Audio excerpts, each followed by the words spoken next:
إن الحمد لله نحمده ونستعينه ونستغفره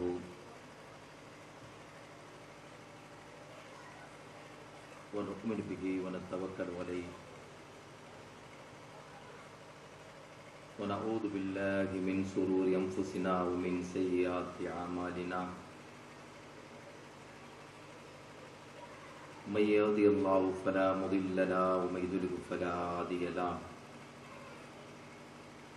أشهد أن لا إله إلا الله وحده لا شريك له وأشهد أن محمدا عبده ورسوله أما بعد اللهم صل على محمد وعلى آل محمد كما صليت على إبراهيم وعلى آل إبراهيم إنك حميد مجيد اللهم بارك على محمد وعلى آل محمد كما باركت على إبراهيم وعلى آل إبراهيم إنك حميد مجيد أعوذ بالله من الشيطان الرجيم كنتم خير أمة أخرجت للناس تأمرون بالمعروف وتنهون عن المنكر وتؤمنون بالله أعوذ بالله من الشيطان الرجيم يا أيها الذين آمنوا اتقوا الله حق تقاته ولا تموتن إلا وأنتم مسلمون صدق الله العظيم.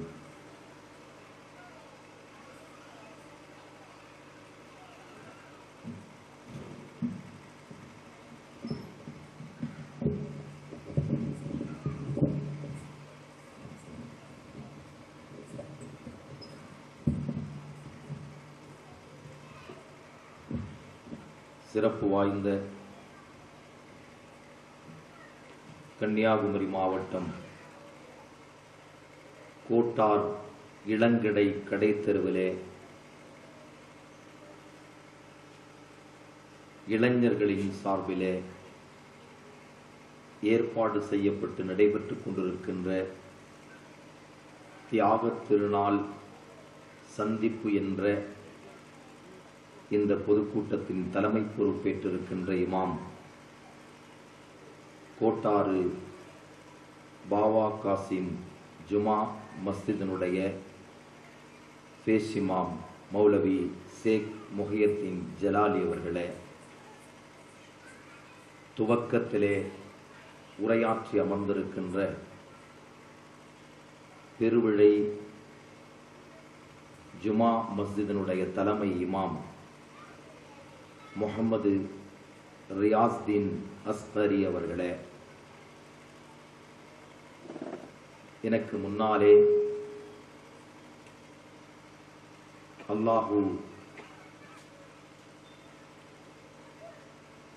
அல்லாஹுவின் மீது ஈமான் கொள்ளுங்கள், உங்கள் உறவுகளை பேணுங்கள் என்று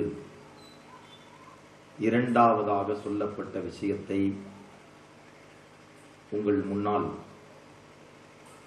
எடுத்து எம்பி நேரமில்லாத காரணத்தினால் விரைவாக முடித்து அமர்ந்திருக்கின்ற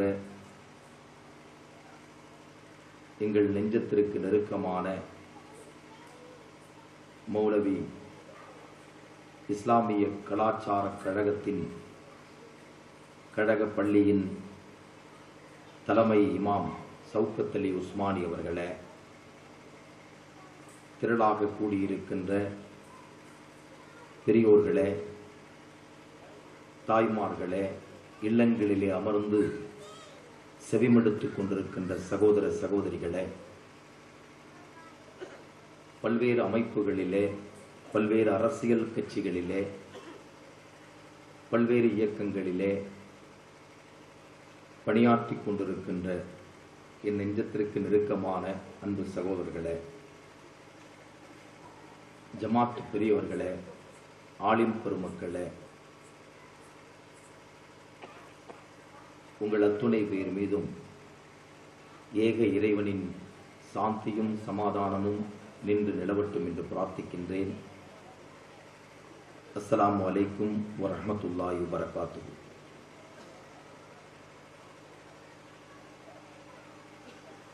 இந்த பொதுக்கூட்டத்திலே எனக்கு வழங்கப்பட்டிருக்கிற தலைப்பு ஒற்றுமையை கருப்பொருளாக கொண்டு உரையாற்ற சொல்லியிருக்கின்றார்கள். ஒரு தலைப்பின் கீழே பேசுவது என்றால் அந்த தலைப்பின் கீழே நம்முடைய மௌலவிமார்கள், ஆலிம் பெருமக்கள் மிக சிறப்பாக அந்த தலைப்பிலேயே நின்று பேசுவார்கள். நாங்களெல்லாம் பேச்சாளர்கள் அல்ல. ஒரு சமூகத்தின் பாதிப்பை கண்ணுக்கு முன்னால் காணுகிற போது இந்த பாதிப்பிலே இருந்து இந்த சமூகத்தை வெளியே கொண்டு வர வேண்டும், இந்த பாதிப்புகளை அறியாத மக்களிடத்திலே போய் விழிப்புணர்வு பிரச்சாரத்தை செய்ய வேண்டும் என்பதற்காக ஒரு பணியை எடுத்துக்கொண்டு பணியாற்றிக் கொண்டிருப்பவர்கள்.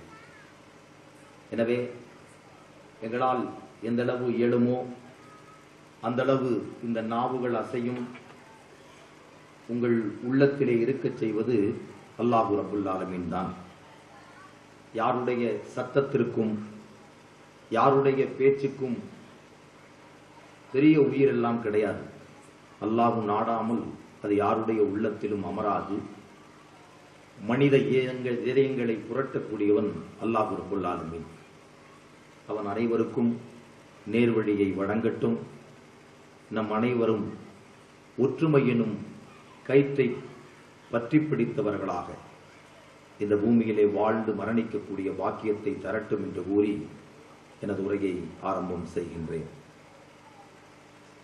அல்லாஹு ரப்புல் ஆலமீன் இந்த பிரபஞ்சத்திலே எல்லா விதமான சௌகரியங்களையும் ஏற்பாடு செய்து வைத்திருக்கின்றான். நம்முடைய உணவு, உறைவிடம், நம்முடைய தங்கும் இடங்கள், நாம் வாங்கி இருக்கின்ற நிலங்கள், மாட மாளிகை, கூட கோபுரம், நமது சொந்தங்கள், நமது பந்தங்கள், நமது உறவுகள், நம்முடைய மனைவி, நம்முடைய கணவன், நம்முடைய தந்தை, நம்முடைய தாய், ஒரு மனிதனுக்கு எதுவெல்லாம் தேவையோ அவைகள் அனைத்தையும் அல்லாஹு ரப்புல் ஆலமீன் அவனுடைய புறத்திலே இருந்து நமக்கு அன்பளிப்பு செய்திருக்கின்றான். அருள் கொடையால்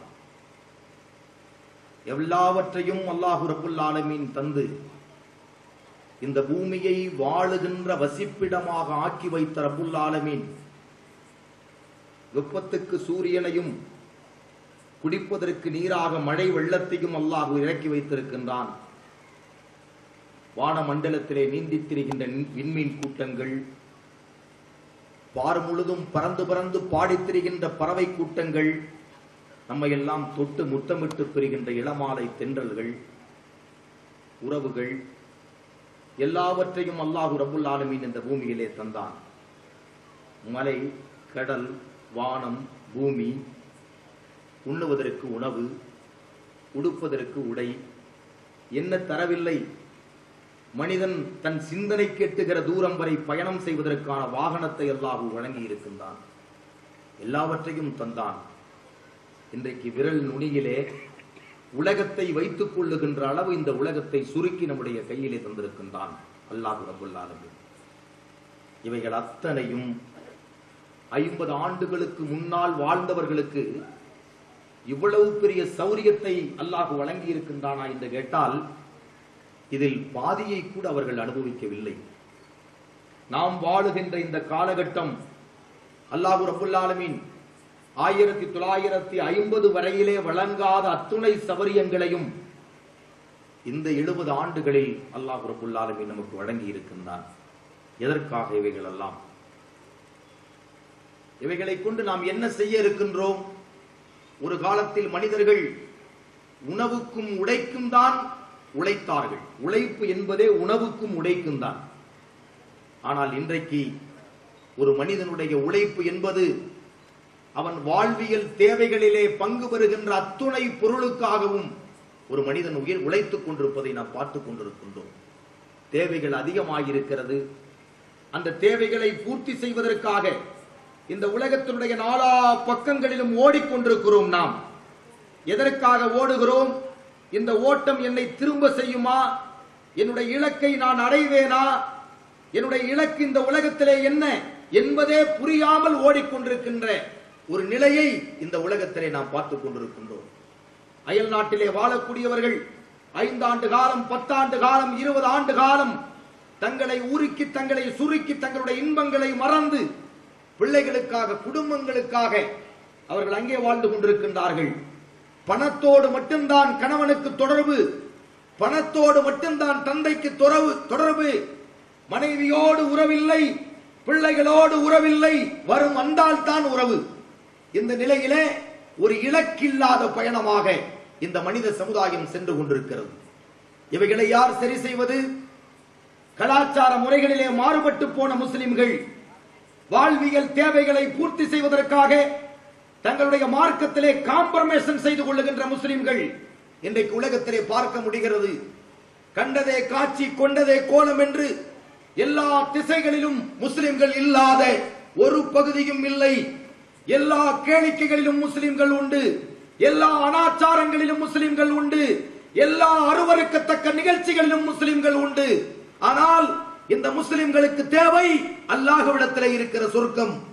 இந்த உலகத்திலே தன்னை சுருக்கி வாழக்கூடியவர்கள் அல்லாஹ்விடத்திலே மிகப்பெரியதை எவர் எதிர்பார்க்கிறாரோ அவர் இந்த உலகத்திலே அல்லாஹ்வுக்காக தன்னை அர்ப்பணித்து வாழக்கூடியவர்களாக இருக்க வேண்டும் என்று இஸ்லாமிய மார்க்கம் வலியுறுத்துகிறது. அதைத்தான் நபிமார்களுக்கு சொல்லிக் கொடுத்தது. அந்த நபிமார்களுடைய வாழ்க்கை முறை, அந்த நபிமார்கள் கற்றுத்தந்த உத்தம சஹாபாக்களுடைய வாழ்க்கை முறையிலே நம்மில் எத்தனை பேர் இருக்கிறோம் என்பதைத்தான் நாம் ஒற்றுமையோடு இருந்து சிந்திக்க கடமைப்பட்டிருக்கிறோம்.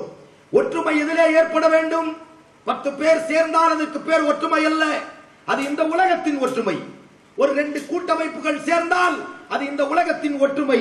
ஒரு 1000 பேர் சேர்ந்தால் 1000 பேர் சேர்ந்து விட்டார்கள், அதுவெல்லாம் ஒற்றுமை என்று சொல்லுவோம். ஆனால் அந்த ஒற்றுமை இறைவன் விரும்புகின்ற ஒற்றுமையா? ஒரு 1000 பேரை அழைத்துக் கொண்டு உங்கள் வீட்டிலே ஒரு திருமணம் நடத்துங்கள். உங்களிடத்திலே சண்டை போட்டவன் கூட, உங்களிடத்திலே வருடக்கணத்தில் பேசாதவன் கூட அந்த விருந்துக்கு வந்து விட்டு போவான். அதற்கு பேர் ஒற்றுமையா? அதற்கு பேர் உறவா?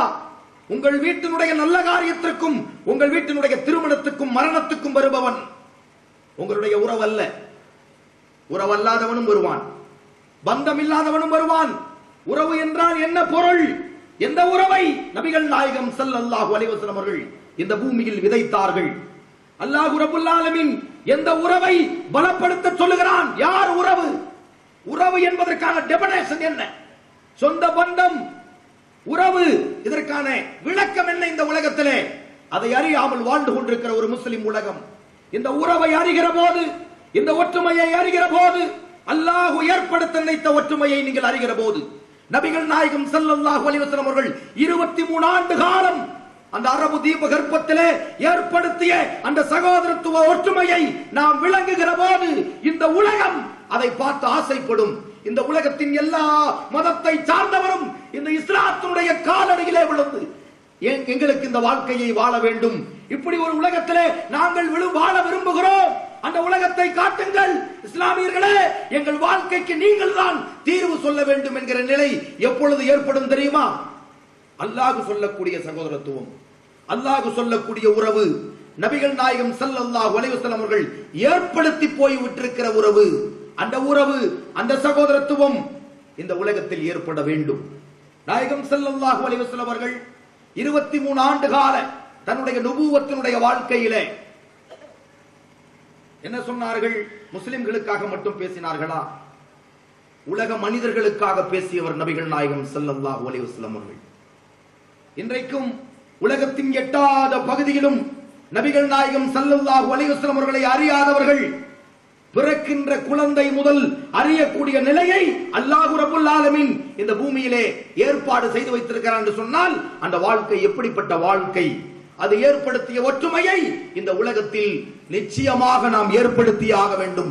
அதுதான் நம்முடைய வாழ்க்கையின் தீர்வு, அதுதான் மறுமையின் இலக்கு, அது மட்டுமே நமக்கு சுவனத்தை தரும். அந்த சகோதரத்துவம், அந்த ஒற்றுமைக்காக நாம் முயற்சி செய்ய வேண்டும்.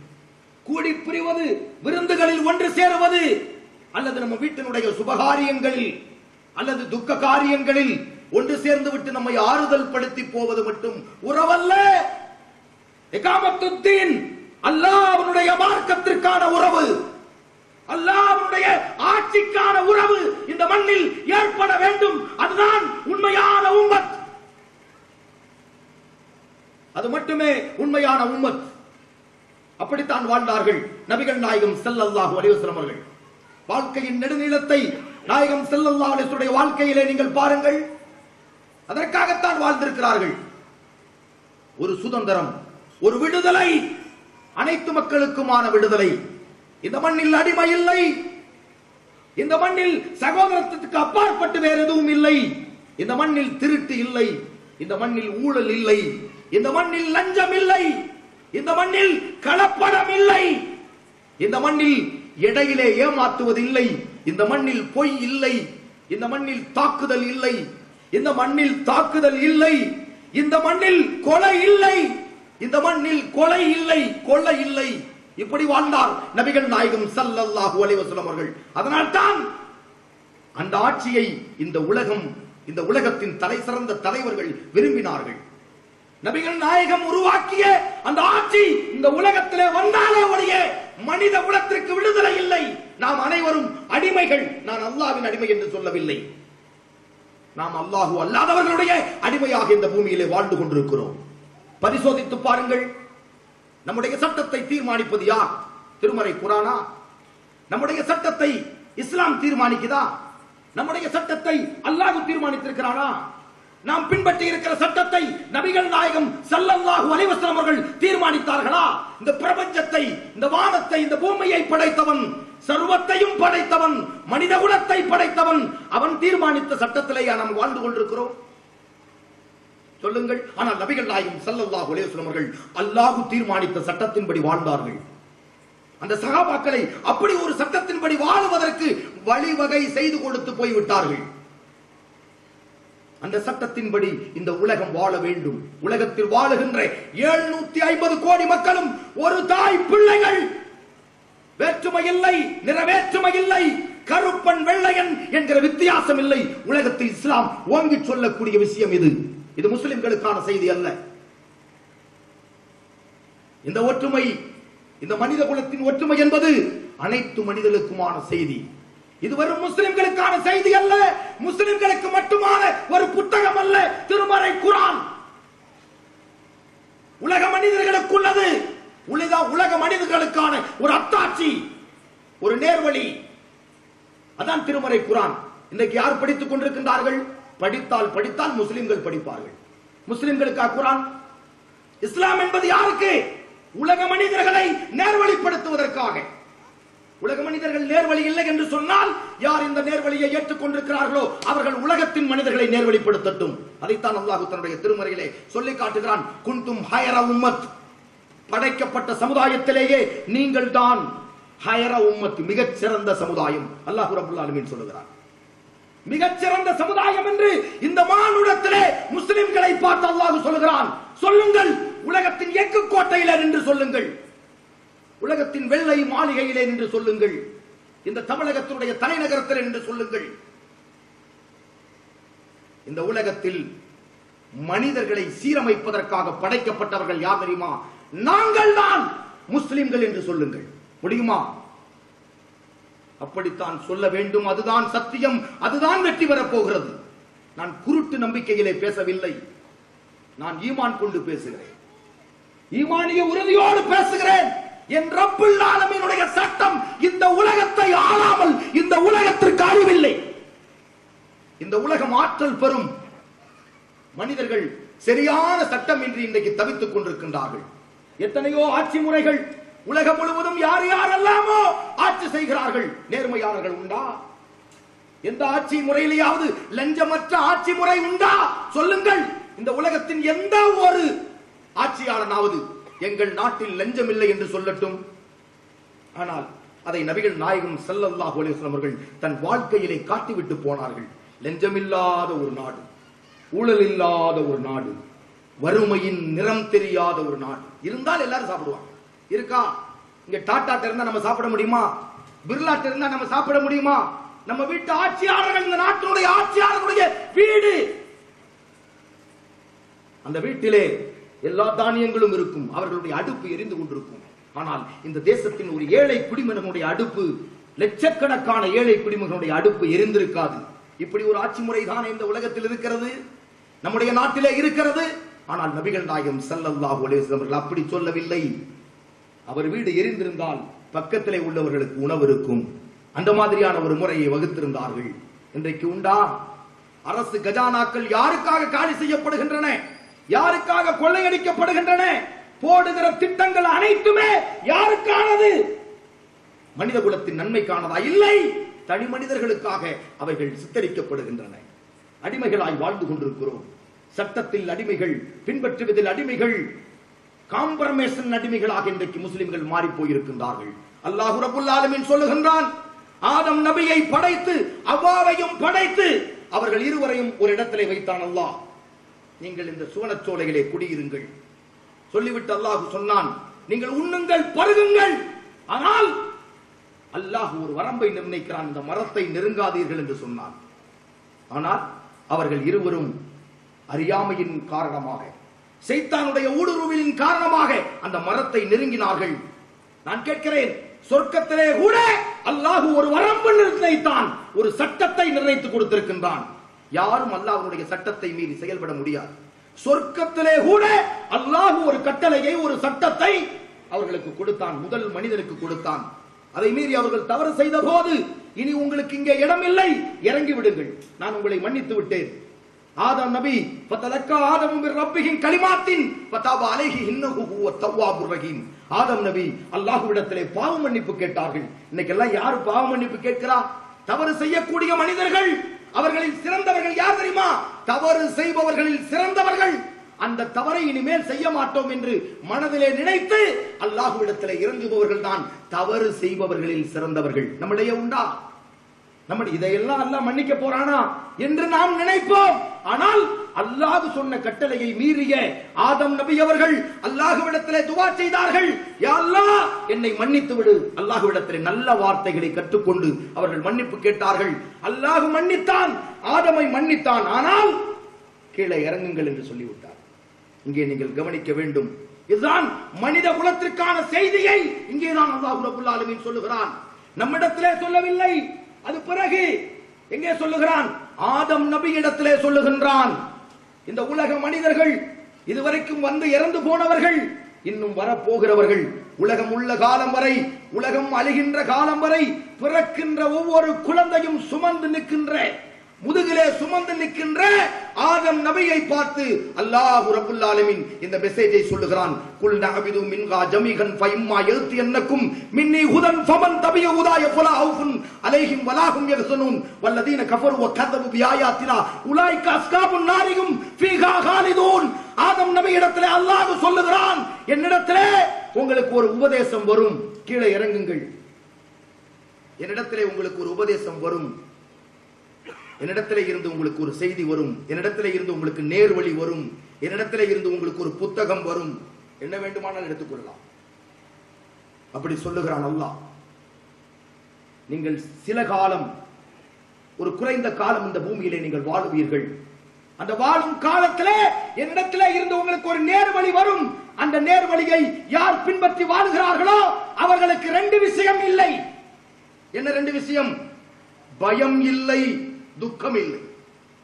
அல்லாஹ் சொன்ன வாக்குறுதி, இந்த உலகத்தில் நிறைவேறி இருக்கிற வாக்குறுதி, நிறைவேற்றி தந்துவிட்டு போன வாக்குறுதி. அல்லாஹ்வுடைய நேர்வழியை இந்த பூமியில் யார் பின்பற்றுகிறார்களோ அவர்களுக்கு பயம் இல்லை, துக்கம் இல்லை, துக்கம் இல்லை. அல்லாஹ் சொல்றான். இந்த இறை நம்பிக்கை நம்மிடத்தில் ஏற்பட்டிருக்குமானால் இந்த உலகம் சீராய் போய் கொண்டிருக்கும். இந்த நம்பிக்கை வேண்டும். அல்லாஹுவை பின்பற்றுகிறவர்கள், அல்லாஹ்வுடைய சட்டத்தை பின்பற்றுகிறவர்கள், அல்லாஹுவை நம்பிக்கை கொண்ட ஒரு மனிதன் பயம் இல்லை, துக்கம் இல்லை. அப்படி பயந்தால் அது தற்காலிகமானது, நிரந்தர பயம் அவனுக்கு இல்லை. அதனால்தான் அல்லாஹுவை நம்பக்கூடியவர்கள் உலகம் முழுவதும் சத்தியத்துக்கு ஆதரவாக, அசத்தியத்துக்கு எதிராக போராடி போராடி உலகம் முழுவதும் வாழ்ந்தும் வீழ்ந்தும் கொண்டு இருக்கிறார்களே, அவர்கள் யார்? அல்லாஹுவை நம்பக்கூடியவர்கள். மனித குலத்திற்கான விடுதலையை, மனித குலத்துக்கான சுதந்திரத்தை, மனித குலத்திற்கான வறுமையை போக்குகின்ற, நல்லாட்சி தருகின்ற அல்லாஹுவினுடைய ஆசீர்வாதத்தை, அருளை பெற்றவர்கள் அந்த நல்லடியார்கள். அதனால் தான் இந்த உலகம் முழுவதும் அவர்கள் போராடி கொண்டிருக்கின்றார்கள். இப்படி வாழ அல்லாஹ் நம்மை படிக்கின்றார். அல்லாஹ்வுக்காக தங்களை அர்ப்பணிப்பு, அதிலே ஏற்பட வேண்டும் நமக்குள்ளே ஒற்றுமை, அதிலே ஏற்பட வேண்டும் சகோதரத்துவம். அப்ப பிணக்கு இருக்காது. எங்க இருந்து எந்த ஃபண்டமெண்டலிலே அந்த ஒற்றுமை ஏற்பட வேண்டும். ஊரு கூடி பிரியாணி சாப்பிடுறது இல்லையா? ஊரு கூடி கூட்டாஞ்சோறு சாப்பிடுறது இல்லையா? ஊரு கூடி டூர் போறது இல்லையா? ஊரு கூடி ஒரு அமைப்பு ஸ்டார்ட் பண்றது இல்லையா? ஊரு கூடி அரசியல் கட்சி ஓபன் பண்றது இல்லையா? இல்லை. ஃபண்டமெண்டல் திருமறை குர்ஆன், அல்லாஹ்வுடைய வேதத்தின் அடிப்படையில், அந்த அடிப்படையில் ஒரு ஒற்றுமை ஏற்படுமானால் நமக்குள்ளே பிளவு ஏற்படாது. இன்று அமைப்புகளின் பெயரால், இயக்கங்களின் பெயரால், அரசியலின் பெயரால், பதவியின் பெயரால், பணத்தின் பெயரால், வீட்டின் பெயரால், மாட மாளிகையின் பெயரால், அழகின் பெயரால், நிறத்தின் பெயரால், உயரத்தின் பெயரால், ஜாதியின் பெயரால், மதங்களின் பெயரால், தேசத்தின் பெயரால், மொழியின் பெயரால், இனத்தின் பெயரால், கலாச்சாரத்தின் பெயரால், உபயோகிக்கின்ற பொருளின் பெயரால் எத்தனை எத்தனை கலாச்சார மாற்றங்கள் ஒரு உலகை படைக்க நினைக்கின்றது இஸ்லாம். ஓர் குலம், ஓர் குலம், ஓர் உலகு, ஒரே கலாச்சாரம். அந்த கலாச்சாரம் இஸ்லாமிய கலாச்சாரம். அந்த இஸ்லாம் நம்மை படைத்த இறைவனுடையது. இப்படி இந்த உலகத்தில் ஓங்கி ஒலிக்க வேண்டும். அனைத்து மதத்தினரிடத்திலும் இந்த செய்தியை சொல்லலாம். இறைவனின் சட்டப்படி வாழ்வோம். அப்போ அல்லாஹ்வுடைய மார்க்கத்தை இந்த பூமியிலே பின்பற்றி வாழக்கூடியவர்களுக்கு, குர்ஆனின் படி வாழக்கூடியவர்களுக்கு நன்றாக கவனிக்க வேண்டும். தொலை தூரத்திலே உட்கார்ந்து கொண்டிருக்கிற எங்களை பெற்றெடுத்த தாய்மார்களே, சகோதர சகோதரிகளே, நேற்று வரை குர்ஆனிய கொள்கையிலே இருந்து சின்ன சின்ன தவறுகளை செய்து அல்லாஹ்வின் மீது பயத்தால், மரண பயத்தால், நரக பயத்தால் வாழ்ந்து கொண்டு இன்றைக்கு உட்கார்ந்து எங்களுடைய உரைகளை, ஆலிம் பெருமக்களுடைய உரைகளை செவிமடுத்த எங்கள் தாய்மார்களே, உங்கள் உள்ளத்தின் ஓரத்தில் ஒரு உறுதிமொழியை நீங்கள் எடுத்துக் கொள்ளுங்கள். யா அல்லாஹ், நாங்கள் வாழ்ந்தால் குர்ஆனிய சட்டப்படி வாழ்வோம், இல்லை என்றால் எங்களுக்கு இந்த வாழ்வு தேவையில்லை. குர்ஆனிய சட்டப்படி நம் வீட்டிலே ஆட்சி வேண்டும். நாட்டில் ஆட்சி அப்புறம் நடக்கும். குர்ஆன் நம்மை ஆள வேண்டும். குர்ஆனிய சட்டம் நம் வீட்டை ஆள வேண்டும். நம்முடைய வீடு, நம்முடைய சமூகம், நம்முடைய நாடு, நம்முடைய தேசம், நம்முடைய உலகம் அல்லாஹ்வுடைய சட்டத்தின்படி ஆட்சி நடந்தால் வேற்றுமை இல்லை, வறுமை இல்லை, பொய் இல்லை, புரட்டில்லை, கொலை இல்லை, கொள்ளை இல்லை, தீவிரவாதம் இல்லை, எதுவும் இல்லை. நம்ம ஊர் போலீஸ்காரங்களை எல்லாம் மாத்திரணும். அப்போ அவங்களாம் இருக்க முடியாது. யார் இருக்க முடியாது? அல்லாஹ்வுடைய சட்டத்திற்கு முன்னால் அவர்கள் இருக்க முடியாது. அவர்களும் சரணாகதி அடைந்து விடுவார்கள். ஆட்சியாளர்களும் சரணாகதி அடைந்து விடுவார்கள். இன்றைக்கு முஸ்லிம்களையும் இஸ்லாத்தையும் எதிர்ப்பதற்கான காரணம் என்ன? அவர்களுக்கு மறுமை வாழ்வு தெரியவில்லை, மரணத்தின் நிலை தெரியவில்லை. அற்ப வாழ்வை எண்ணி மயங்கி வீழ்ந்து கிடக்கின்ற அவலைகள், சாபங்கள் என்னவென்று சொல்ல. மனித குலத்திற்கான செய்தி நபிகள் நாயகம் ஸல்லல்லாஹு அலைஹி வஸல்லம் சத்தம், தியாகம், நபிமார்களுடைய தியாகம் மனித குலத்திற்கான செய்தி. ஆனால் இன்றைக்கு முஸ்லிம்கள் மட்டுமே கேட்டுக் கொண்டிருக்கிறோம். இந்த மனித குலத்திற்கு எப்போது சொல்ல போகிறோம்? 5 பேரை 10 பேரை உட்கார வச்சு தாவா சொல்றதா? உலகத்தின் எல்லா மூலைகளிலும் ஓங்கி ஒலிக்க வேண்டிய ஒரே ஒரு சங்கநாதம், லா இலாஹ இல்லல்லாஹ். நீங்கள் யார்? நான் கலிமாவை ஏற்றுக்கொண்டு கலிமாவை பறைசாற்றுபவர். நீங்கள் யார்? அந்த தெருவில் உள்ளவர் யார்? அந்த நாட்டில் உள்ளவர் யார்? நாங்கள் கலிமாவை ஏற்றுக்கொண்டு கலிமாவை பறைசாற்றுகின்ற முஸ்லிம்கள். இப்ப நமக்குள்ள ஒற்றுமை வந்துருச்சு. இனி நமக்குள்ள யாராவது ஜக்காத்து கொடுக்காம இருப்பாங்களா? இனி நமக்குள்ள வறுமை உள்ளவங்க இருப்பாங்களா? இனி நீதான் பெரியவன், நான் தான் பெரியவன் பேசுறவன் இருப்பானா? என் கல்யாணத்தில் 2000 பேத்துக்கு சாப்பாட்டு போட்டவன் பெருமை அடிப்பவன் இருப்பானா? பெருமை அல்லாஹ்வுக்குரியது. அவனின் நாடை பெருமை, கர்வம் அது அவனுக்குரியது. இந்த உலகத்தில் உண்டு வாழ்ந்து உறங்கிச் சாவ வந்தவன் நான், என் ரப்புல் ஆலமீன் தான் அனைத்துக்கும் முதலாளி என்று நினைப்பவன் பெருமை கொள்வானா? கர்வம் கொள்ளுவானா, ஆணவம் கொள்ளுவானா?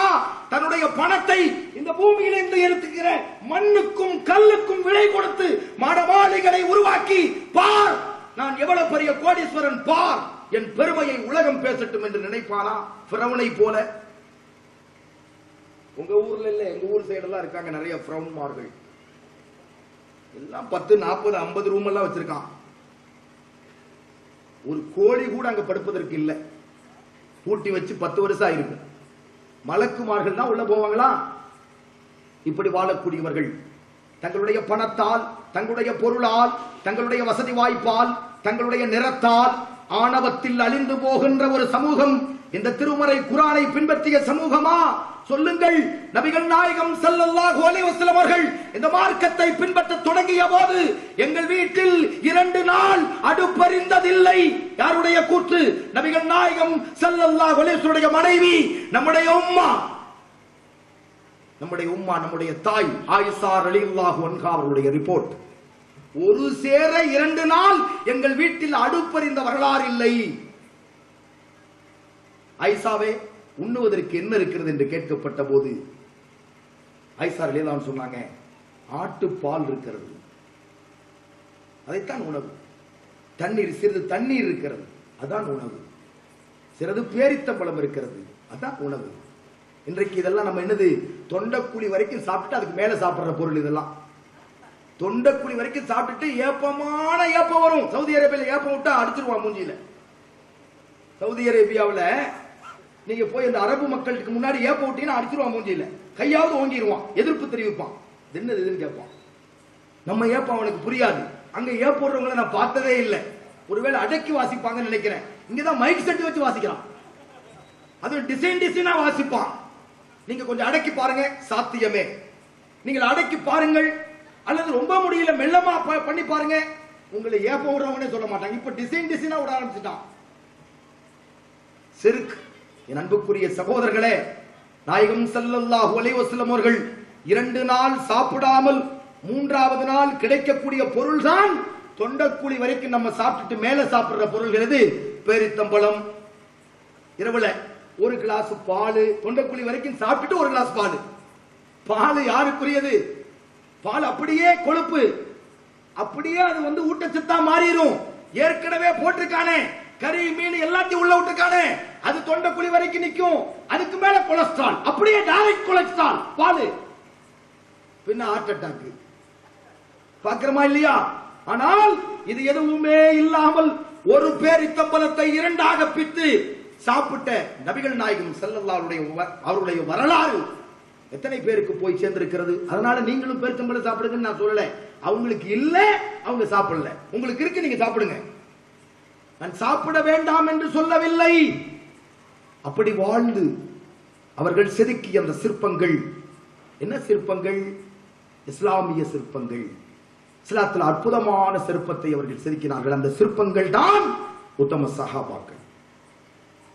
நபிகள் நாயகத்தின் கையிலால், நாவினால் அவர்கள் செதுக்கி உண்டாக்கியது. அவருடைய தியாகத்துக்கு ஒப்பில்லை.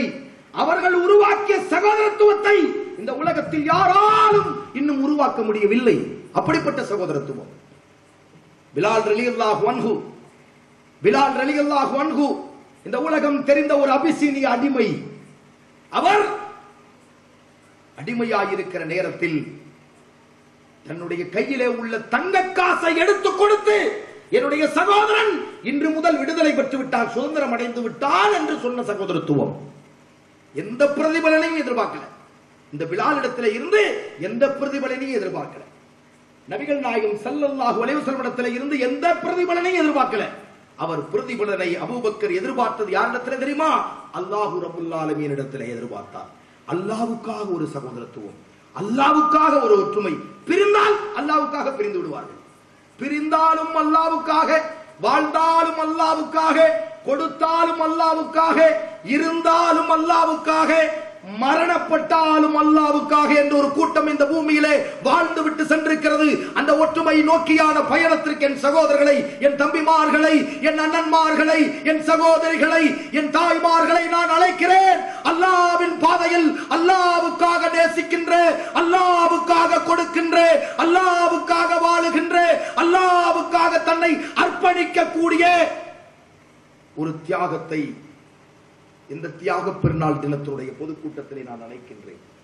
அப்படிப்பட்ட அந்த தியாகம் எழாமல் நம்மிடத்திலே ஒரு தற்காலிக தியாகம், தற்காலிக அரவணைப்பு, தற்காலிக ஒற்றுமை அப்படி ஏற்படுமானால் அது கடல் நுரைகளை போல ஒரு காலம் வரும். நபிகள் நாயகம் ஸல்லல்லாஹு அலைஹி வஸல்லம் அவர்கள் சொன்னார்கள், ஓ மக்களே, ஒரு காலம் வரும், அப்பொழுது பசியோடு இருப்பவன் உணவு தட்டை நோக்கி பாய்ந்து செல்லுவதை போல எதிரிகள் உங்களை நோக்கி பாய்ந்து வருவார்கள். முன்னறிவிப்பு, நபிகள் நாயகம் ஸல்லல்லாஹு அலைஹி வஸல்லம் முன்னறிவிப்பு. இது ஒரு சாதாரண மேட்டர் அல்ல, இன்னைக்கு நம்ம நடைமுறையில் அனுபவித்துக் கொண்டிருக்கிற மேட்டர். எல்லா வளங்களும் இருக்கிறது. உலகத்தின் 40 நாடுகளிலே முஸ்லிம்கள் தங்களுடைய பறந்து விரிந்த ஆட்சியை படைத்துக் கொண்டிருக்கின்றார்கள். உலகத்தின் ஆதாரம் பெட்ரோல், அது நம்முடைய கையிலே. உலகத்தின் ஆதாரம் கேஸ், அதுவும் நம்முடைய கையிலே. தங்கம் நம்முடைய கையிலே, கிரானைட் நம்முடைய கையிலே, தனிம வளங்கள், கனிம வளங்கள் அத்தனையும் அல்லாஹு லா இலாஹ இல்லல்லாஹ் என்று சொல்லி அந்த சத்தம் கேட்கக்கூடிய பூமியிலே அனைத்தையும் அல்லாஹ் வைத்து விட்டான். எடுத்துக் கொள்வதுதான் நம்முடைய வேலை. இங்க வச்சிருக்கான் நபிமார்கள் வாசம் செய்த ஸ்தலம், நபிமார்கள் கால்பட்ட இடம், அல்லாஹ் அங்கே வைத்து விட்டான் எல்லாத்தையும். எத்தனையோ நாடுகள் அங்கே வந்து சாப்பிட்டுட்டு போறான். அமெரிக்கா இப்பொழுது வாழுவது அரபு நாடுகளால், இஸ்ரேல் இப்பொழுது வாழுவது அரபு நாடுகள் போடுகிற பிச்சைகளால். அல்லது எடுத்துக்குவாங்க, ஏதோ ஒரு ஒப்பந்தத்தை போட்டு எடுத்துக்குவான். எல்லாத்துக்கும் தர்மம் பண்ணக்கூடிய நாடு யார்? இஸ்லாமிய நாடு. உங்களுக்கு தெரியுமா, நூற்றாண்டுகள் கொண்டு வந்து நிறுத்தி இருக்கிறான் ஒப்பந்தத்தில். புரியுதுங்களா? அவர்களுடைய பெட்ரோலை தான் இவர்கள் விலை தீர்மானித்து எடுத்துக் கொண்டிருக்கின்றார்கள். அல்லாஹ் என்ன தரவில்லை நமக்கு? சுவாசிக்கின்ற காற்றையும் தந்தான், எல்லாவற்றையும் தந்தான். இந்த காற்றிலே ஒரு கூட்டத்தை அல்லாஹ் அளித்தான். ஆது சமுதாயம் காற்றிலே அளிக்கப்பட்டது. அல்லாஹ் என்ன பண்ணா? என்னடா காற்றில அளிச்சா 2 ஆக்சிஜன் ஒரு ஹைட்ரஜன். என்ன இருக்கு? 2 ஆக்சிஜன் ஹைட்ரஜன். ஆக்சிஜன் எடுத்துட்டா என்ன ஆகும்? காற்று முடிந்து போச்சு. மலட்டு காற்றை கொண்டு நாம் அவர்களை அழித்தோம். அல்லாஹ்வுடைய கட்டளையை மீறியவர்களை, அல்லாஹ்வுடைய சொல்படியை மீறியவர்களை ஒரு வரம்பு வரையிலே அல்லாஹ் விட்டு விடுவான். பிறகு லூத் நபியினுடைய சமுதாயத்தை அப்படித்தானே அழித்தான்.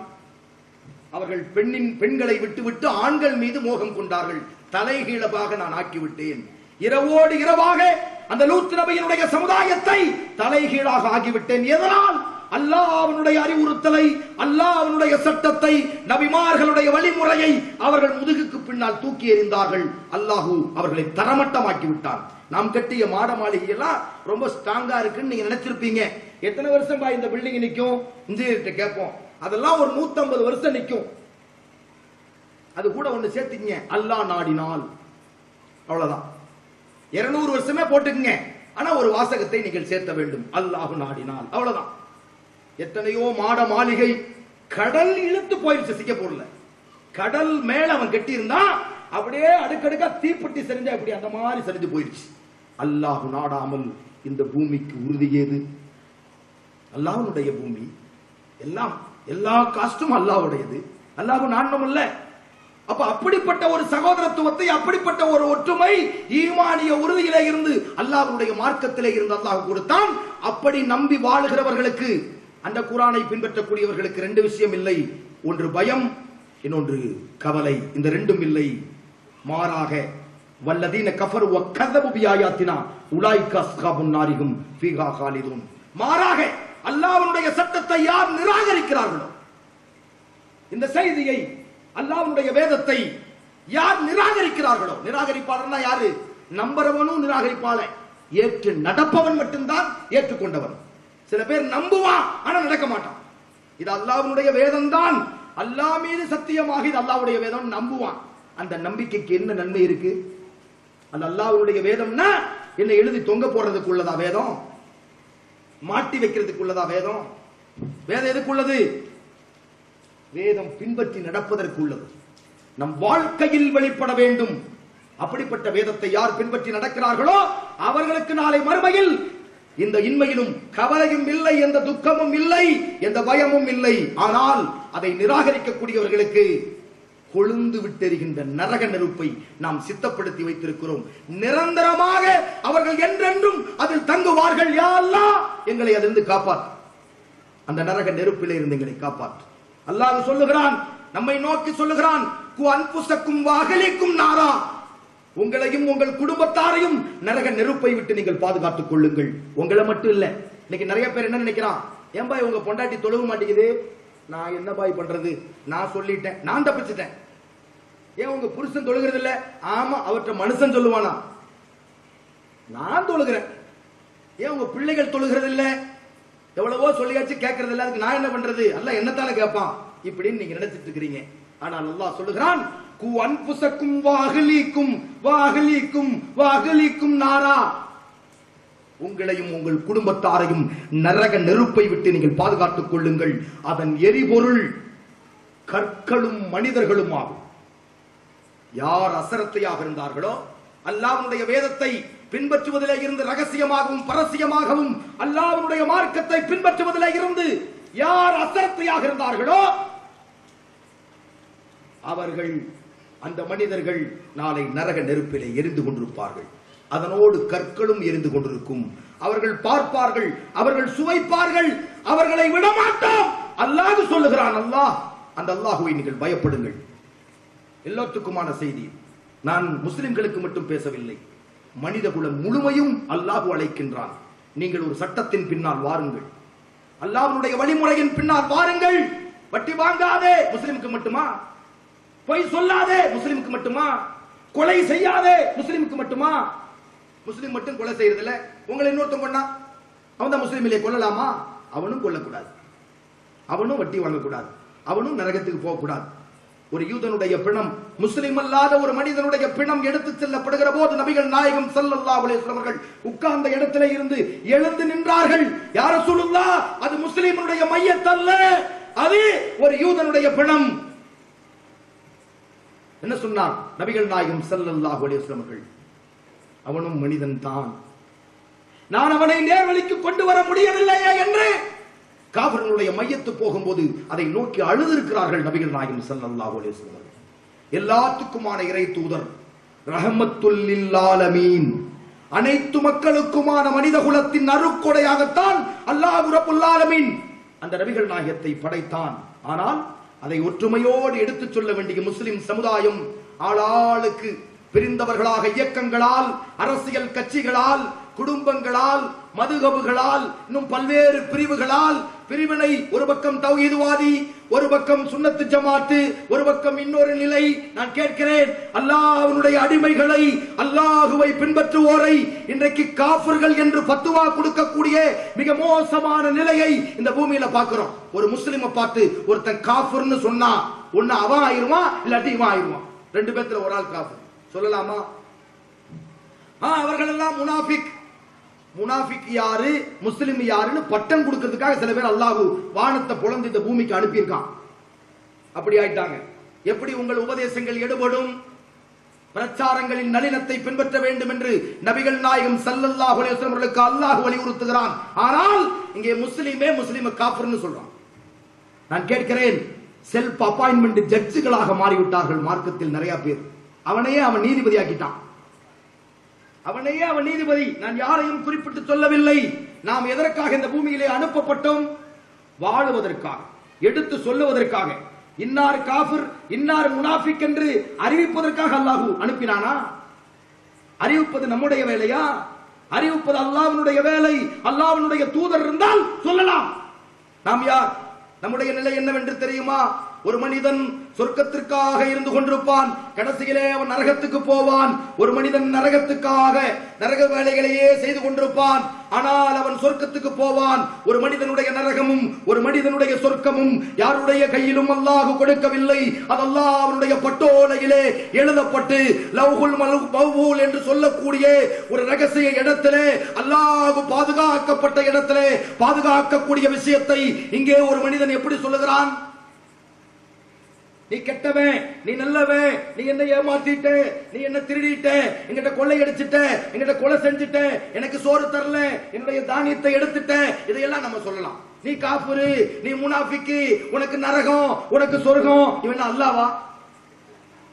யாரவன் சொல்றது? யாரா இருக்கணும்? அல்லாஹ் மட்டும்தான் சொல்ல வேண்டும். நாம சொல்லலாமா இந்த செயலை நீங்கள் செய்யாதீர்கள், இந்த செயல் நரகத்துக்குரிய செயல் என்று நபிகள் நாயகம் ஸல்லல்லாஹு அலைஹி வஸல்லம் அவர்கள் சொல்லி இருக்கின்றார்கள். அல்லாஹ் இந்த குர்ஆன்ல இப்படி சொல்றான், இப்படி சொல்லலாம். எப்படி சொல்லலாம்? அல்லாஹ் குர்ஆன்ல இப்படி சொல்றான், நபிகள் நாயகம் ஸல்லல்லாஹு அலைஹி வஸல்லம் இப்படி சொல்றாங்க, இப்படி சொல்லலாம். இந்த செயல் உங்களை நரகத்துக்கு கொண்டு போயிருன்னு சொல்லப்படுது, எனவே இந்த செயலை செய்யறவர்கள் நரகத்துக்கு போயிருவாங்க அப்படின்னு குர்ஆன் சொல்லுது. அப்பவும் நாம நிறுத்தக்கூடாது. நாம நிறுத்தினா நாம சொன்ன மாதிரி ஆயிரும், நாம நரகத்துக்கு போக வேண்டியதாயிரும். நரகம் யாருக்கு, சொர்க்கம் யாருக்கு என்று பத்துவா செய்வதற்கு, ஜட்ஜ்மென்ட் கொடுப்பதற்கு அல்லாஹ் இந்த பூமியில யாரையும் அனுப்பவில்லை. யாருடைய நிலை என்னவென்று நாளை மறுமை நாளிலே அல்லாஹ் ஒருவனுக்குத்தான் தெரியும். நாம் வாழ்ந்து விட்டு போக வந்தவர்கள், நாம் ஜட்ஜ்மென்ட் கொடுக்க வந்தவர்கள் அல்ல. நம்முடைய வேலை என்ன? இந்த உலகத்திலே வாழ்ந்து விட்டு செல்லுவது. நான் முஸ்லிமா வாழும் போது ஏதாவது இடையூறு இருக்கா, தவறு இருக்கா, சுட்டி காட்டுங்கள். இந்த செயல் முஸ்லிமுக்குரிய செயல் இல்ல, அப்படி சொல்லலாம். இப்ப நீங்க செஞ்சிட்டீங்களா, நீங்க முஸ்லிம் இல்ல, நீங்க காஃபிரு, வண்டி வந்து கேறி போங்க நரகத்துக்கு.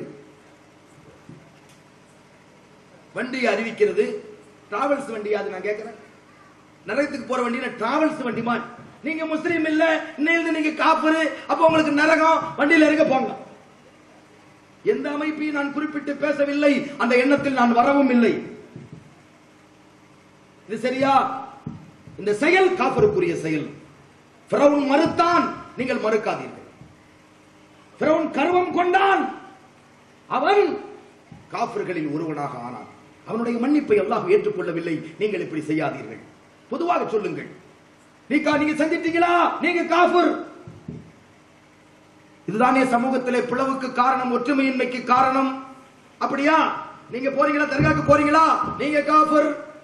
நீங்க குஃப்ர்ல இருக்கிறீங்க, உங்களை பின்பற்றி நாங்க தொழுக மாட்டோம், உங்க பள்ளிவாசலுக்கு வர மாட்டோம். ஓகே, வராதீங்க.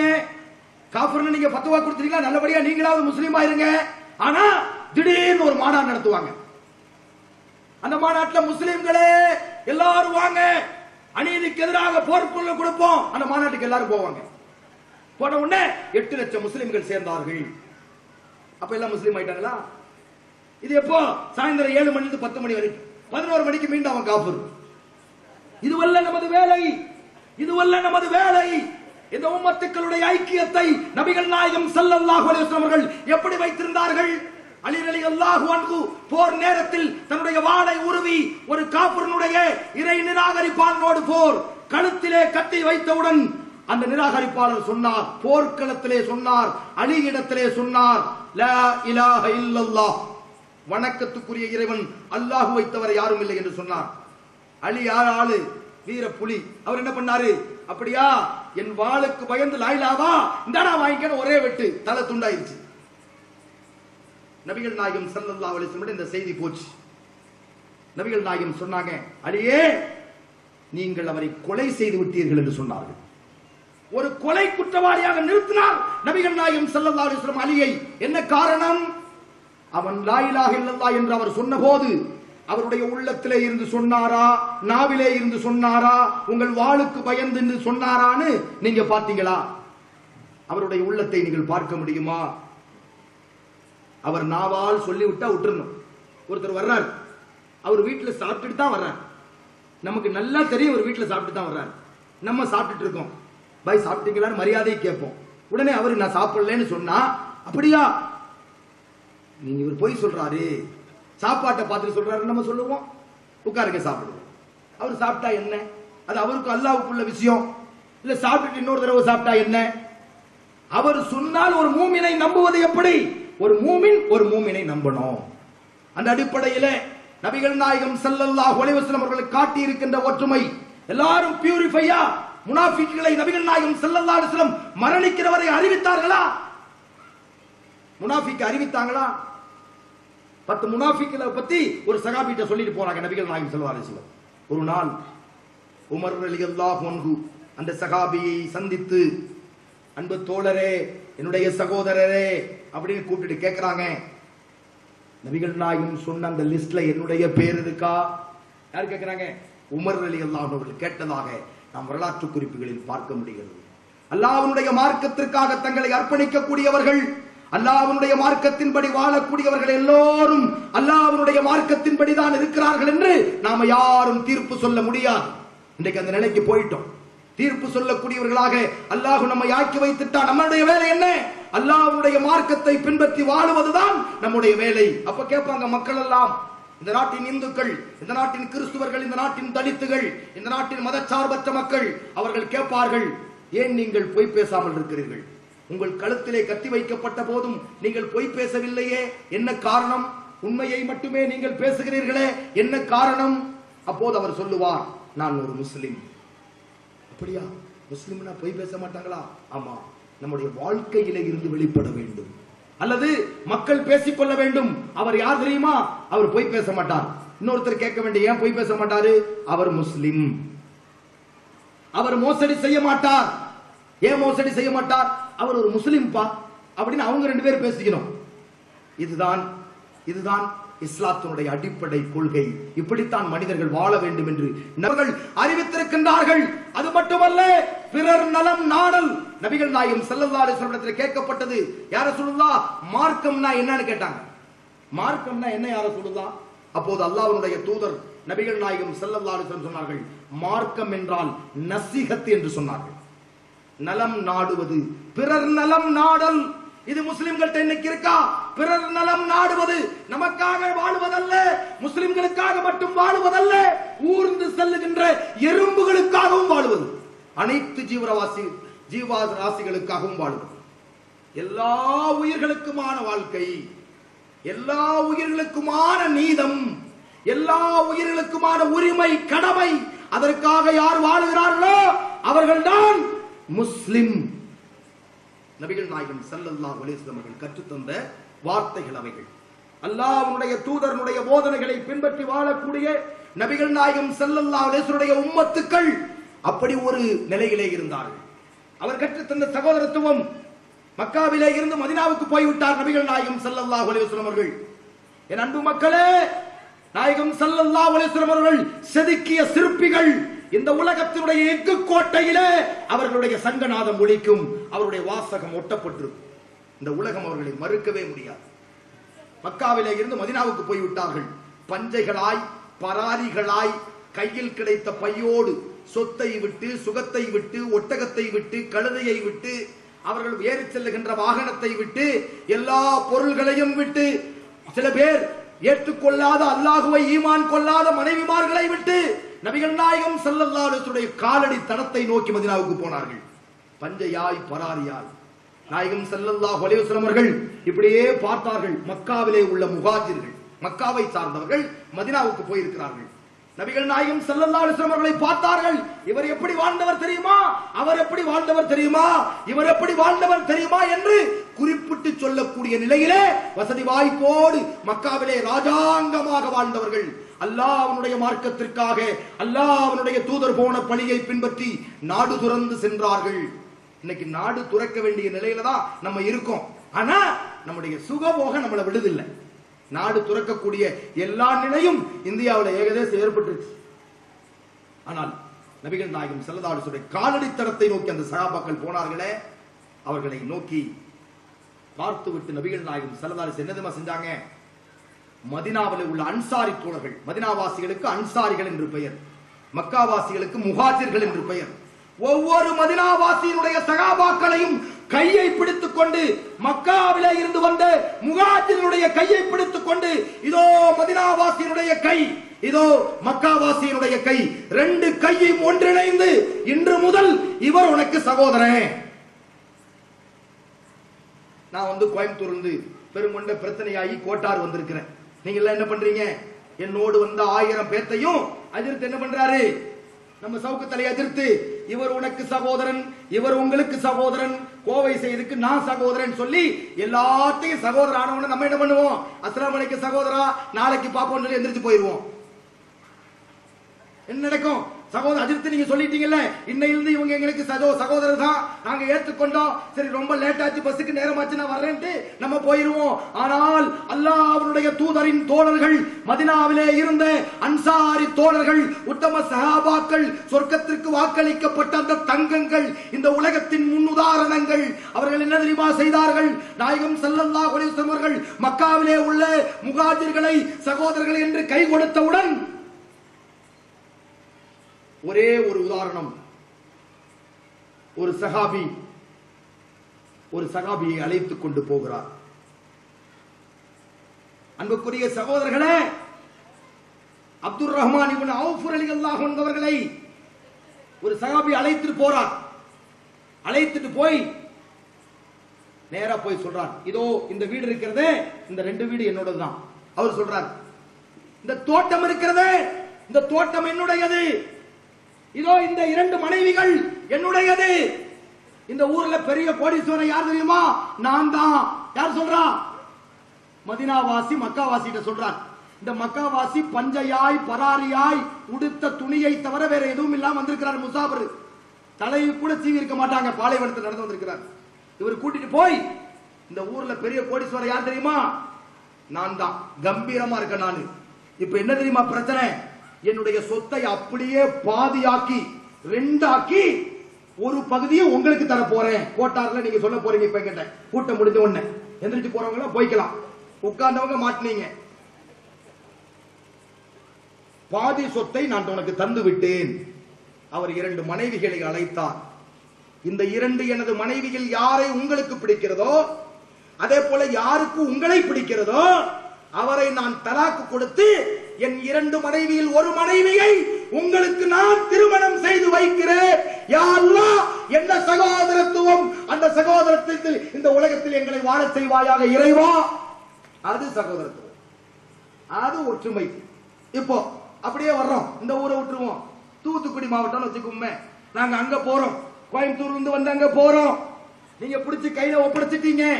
என்ன பிடிச்ச ஆள் என்ன கூட்டிட்டு போறாரு, 2 கிலோமீட்டர் ஊருக்குள்ள கூட்டிட்டு போய் சொல்றாரு, செய்து பாய் நீங்க ரொம்ப நல்ல மனுஷன், சாட்டா சொன்னா உங்களுக்கு புரியும், பல ஊர்களுக்கு போறீங்க, பல பார்த்திருப்பீங்க, உங்களுக்கு நல்லா தெரியும், பழைய மாதிரி வியாபாரம் இல்ல. இப்பெல்லாம் கல்ஃப்ல பழைய மாதிரி இதெல்லாம் கிடையாது, நானே வீட்டுக்கு பெயிண்ட் அடிக்காம இருக்கிறேன்.